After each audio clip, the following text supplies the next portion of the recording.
G'day everybody, Broden Holland here from Koolpari Enterprises, our family farm in Young, New South Wales. We crop about 3,800 hectares a year with wheat and canola predominantly. We also have 4,500 sheep with our pasture phase with 4,500 hectares total. In 2016 we also brought a CropScan on-combine grain analyzer. We bought it for the purpose of blending, but soon realised that we were going to be able to use our protein maps. So we got our data in 2016, implemented some paddock trials for VRN in 17 and 18, and then we got a lot of data in those years, and then we had the confidence in 2020 in a decile 9 to spread our whole farm VRN, and we had rates ranging from 100 to 600 kilos of urea, and our proteins are that even, it's not funny, and our yields have just lifted and are also uniform. As in this paddock today that we're standing in, last year we had N rates of 100 to 300 kilos, and we've seen our protein even.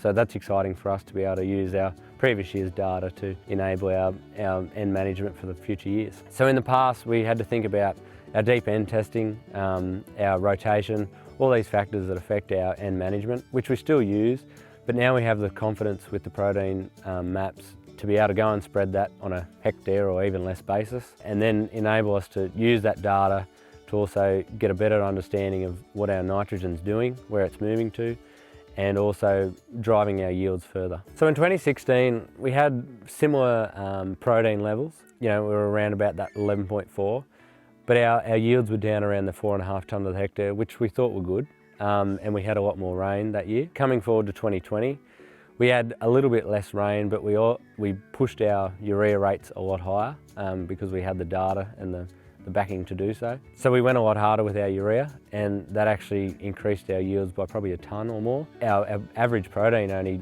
jumped up by about 0.5, but our whole paddock was uniform. We didn't have any of these low 8% areas or any of those high 15% areas. Honestly, if I went back in time and wanted to do this again, I would straight away spread the maps based off our cereals. What we've shown is we can get uniform protein and yield within a couple of years if we've got good cereal map data. Canola's a little bit trickier, but with our cereals, we've just been able to manage our nitrogen so much better. We never dreamt of growing an 8 tonne crop here.